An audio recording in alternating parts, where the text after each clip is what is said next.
बिस्मिल्लाहिर्रहमानिर्रहीम। अस्सलामु अलैकुम बच्चों, आज हम 7वीं जमात का सबक साइंस और जंग को पढ़ेंगे। तो चलो बच्चों शुरू करते हैं। साइंस और जंग। पहले ज़माने में जंग में मुखालिफ फ़ौजों की जिस्मानी ताकत और फुर्ती का मुकाबला होता था।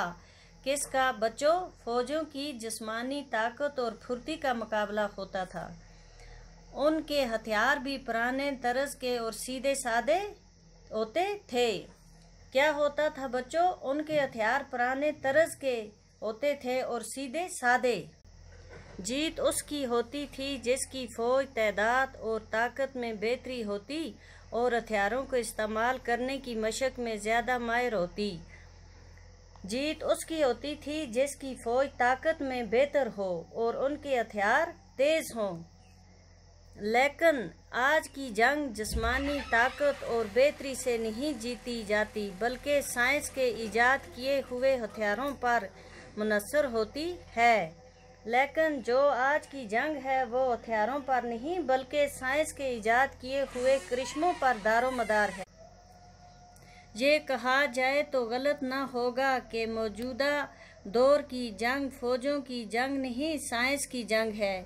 जिस मुल्क के पास ज़्यादा मलक हथियार हैं वो दूसरों को शिकस्त दे सकता है। अगर हम ये कहें कि मौजूदा जंग हथियारों की या फ़ौजों की जंग नहीं बल्कि साइंस की जंग है तो कितना गलत न होगा। जिस मुल्क के पास ज़्यादा हलाक करने वाले या जानलेवा हथियार हैं वो दूसरे मुल्कों को आसानी से शिकस्त दे सकते हैं। पहले जंग का दायरा बहुत महदूद होता था। अब दुनिया के मुख्तलिफ ममालिक के फैसले मिट चुके हैं।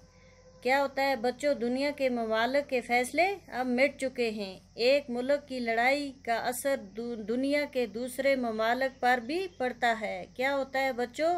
एक मुल्क की लड़ाई का असर दूसरे मुल्कों पर भी असर पड़ता है। इसलिए आज जब कोई जंग छिड़ती है तो उसकी आग दो ममालिक के दरमियान ही नहीं रहती बल्कि दुनिया को अपनी लपेट में ले लेती है।